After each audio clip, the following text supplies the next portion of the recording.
The following tutorial is to help you choose between it and there.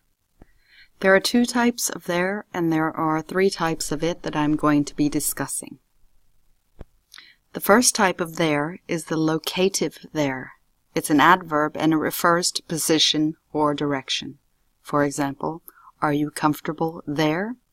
Another example, I want to go there tomorrow. The next type of there is the most difficult one. It's called an existential there, and a lot of Norwegian students get this wrong because they choose it instead. The existential there is a dummy word, which means it's an empty word. It's just a word you need to form a sentence. This dummy word suggests the existence and appearance of something, or something you can visualize in your mind. It's a pronoun.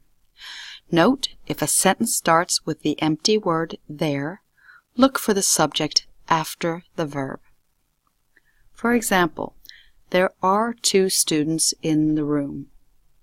Not is, because students is the subject, it is after the verb, and there are two students. And notice if you can visualize these two students. Next example, there was a fight in the hall. Not were, because a fight can be replaced with he, she, it, and it was. So there was a fight in the hall. We can also visualize this in our mind. We can see the existence of it. And finally, there are many solutions. Solutions is plural, so we need to choose the plural form of to be. There are many solutions. Here also, in our mind's eye, we can see that there are many solutions, and we can visualize them in our head. Just one more note on existential there. As I said, this is where many Norwegian students get it wrong.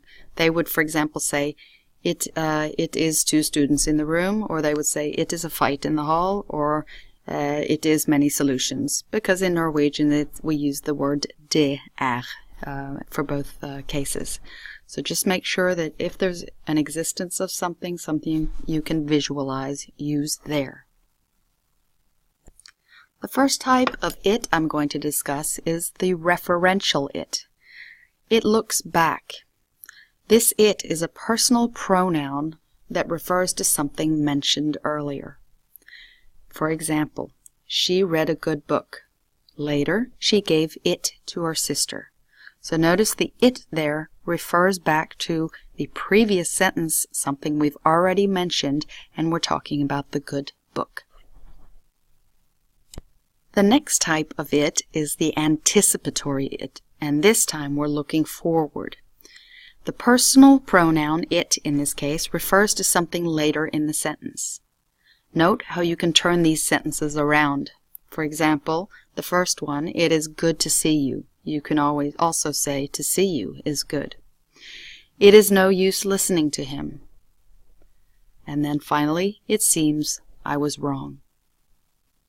Finally, the empty it, which is also a dummy word, it's the subject of a sentence, and it's a pronoun used for weather, temperature, time of day, month, year, and distance.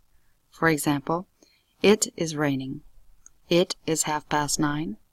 It is 2 miles from here. And it is 5 degrees in here.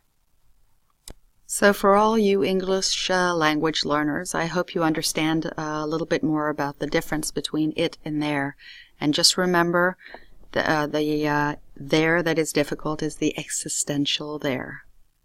For example, there is not enough love in the world, or there are not enough grammar tutorials in the world. Good luck with it or there.